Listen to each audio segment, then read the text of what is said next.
Hi everybody, it's Tori from Tinicum Library and we are here for Big Ted's Big Christmas Special. The first thing we'll be doing for our Big Christmas Special is decorating this magic gingerbread house. That's right, it's a magic gingerbread house. We have to decorate it to activate the Christmas magic. We'll start with our frosting and now we'll add our candies, and we can't forget this side.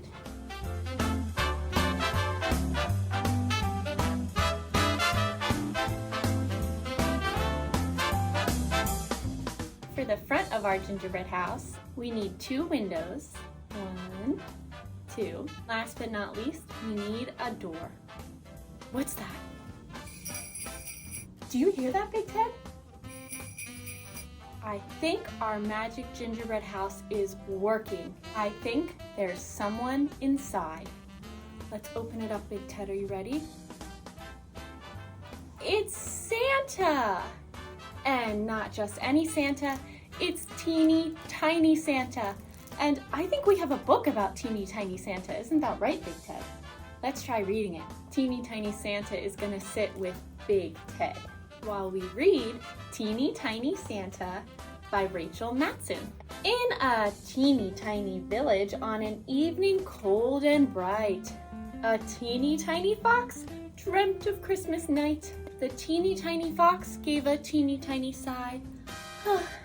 He feared he was too little and Santa's sled too high. Then a teeny tiny whisper echoed along the snow, the sound of a teeny tiny ho, ho, ho. A teeny fox's heart did a dance of pure delight as a teeny tiny Santa appeared on this special night. Santa's teeny tiny cheeks had a ruby-colored glow, and his teeny tiny beard glistened in the snow.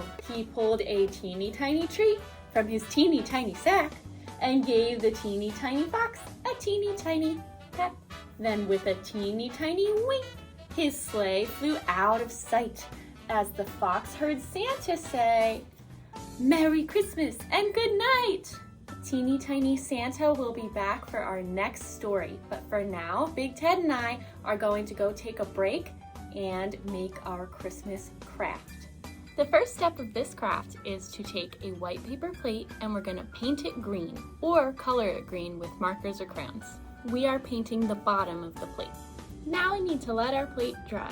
Big Ted had to go take a break for some cookies, but I am back to help us finish our tree. Now that my plate is dry, I'm going to fold it in half. I'm taking some scissors and I'm cutting along the fold. Now you'll need to have a strong glue ready. I'm using this glue, but you could also use hot glue. You're gonna take these 2 ends and you're gonna fold them in towards each other. When you overlap the ends, it looks like a cone or a Christmas tree. You're going to use your glue underneath the top flap so that it sticks together. Now use your glue to add some decorations. You can use some yarn or string, some pom-poms, some stickers, anything you want.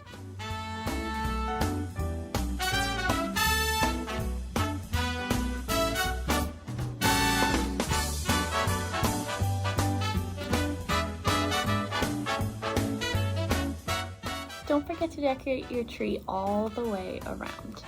Did you like the craft? Now it's time to read Marvin's Christmas Wish.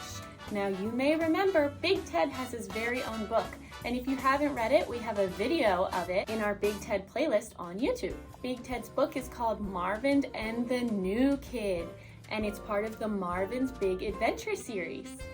So we're going back in time to before Big Ted joined Marvin's group to read Marvin's Christmas Wish by Kristen Cooper. It was 12 days before Christmas and Marvin's friends at monkey school were getting very excited for the big day. "Marvin, can you believe Christmas is almost here?" said Ollie the orangutan. "Marvin, did you hear me? Christmas is coming in 12 days. But Marvin was not listening. "Marvin, what's wrong?" said Ollie. "You have your head in the clouds today." "I'm sorry," said Marvin. "I was dreaming about what I want for Christmas this year." Ollie and Kiki stared at Marvin. "Okay, so are you going to tell us, or do we have to guess?" asked Miss Kiki. Marvin walked away and got very quiet. Crazy Chico jumped into the tree and started to squeak excitedly. He loves games. Squeak, squeak, Chico jumped to the floor and stood on his head. No, Chico, I don't want pepperoni for Christmas. Squeak, squeak, squeak. No, not marshmallows either. They just stick to my fur. How about a new surfboard? Ollie asked. You love to dance, Marvin. How about some dance music or a guitar? Said Miss Kiki. Those are all nice things, but not what I really want this year, said Marvin. Marvin looked up and smiled.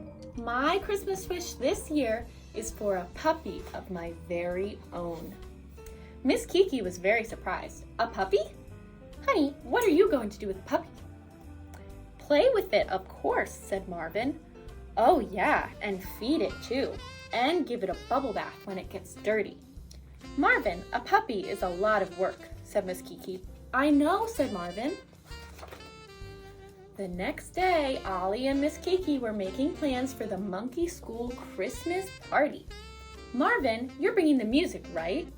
Right? Marvin, are you listening? Said Kiki. Did you say something? Said Marvin. I was dreaming about my Christmas puppy. Hold on, Marvin, said Ollie. Who said you are even getting a puppy?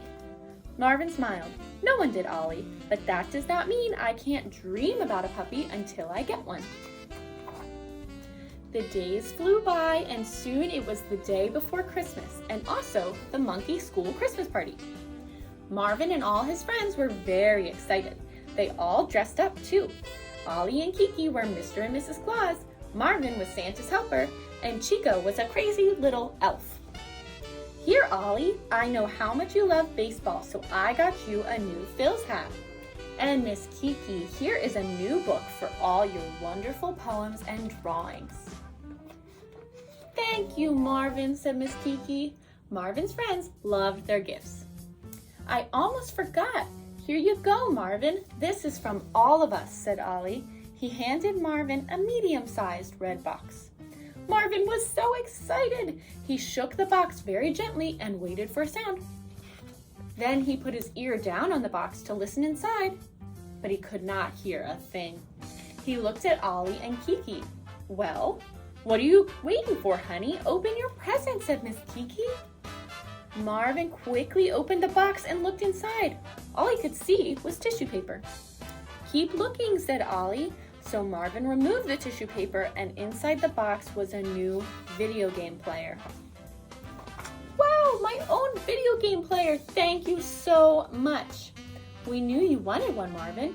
We hope you like it, said Miss Kiki. I do, very much. Marvin, are you sad that we did not get you a puppy this year, said Miss Kiki. Marvin looked at her and smiled. No, I am not sad at all. It's not Christmas yet. That night was Christmas Eve, and Marvin was so excited for morning to arrive. As he lay in bed, he dreamt about his new puppy and what color it might be. Would it be fluffy? Would its tail be long or short? Pointy ears or long floppy ones? He didn't even care. As Marvin drifted off to sleep, he heard the sound of sleigh bells and a faint ho, ho, ho way off in the distance. In the morning, the room felt very cold.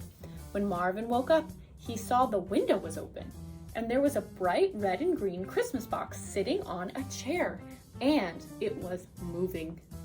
Marvin quietly got out of bed. He was a little nervous. He carefully put the box on the floor and slowly lifted off the lid. What do you think is going to be inside the box? As he peered inside, staring back at him was the fluffiest puppy he had ever seen. Marvin's friends heard the puppy and woke up. Marvin, honey, you got your puppy after all, said Miss Kiki. Yes, I'm so happy my Christmas wish came true, said Marvin. Well, Marvin, now that you have your puppy, what are you going to name your new friend? Asked Ollie.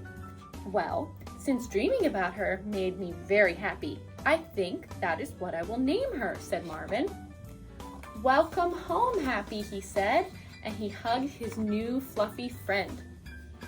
That night, Marvin and Happy slept and dreamt of more adventures to come. The end for now. I bet Big Ted misses Marvin and his friends very much. But it was nice to read about them for Christmas, right? That brings us to the end of our Big Ted Christmas special for this year. Thank you to Big Ted for hosting, and thank you to our teeny tiny Santa for joining us as well. He's got to go back to the teeny tiny North Pole to get gifts ready for teeny tiny people. We'll see you next time, and you can follow Big Ted's adventures at Big Ted Tinicum on Instagram or at tinicumlibrary.org/BigTed.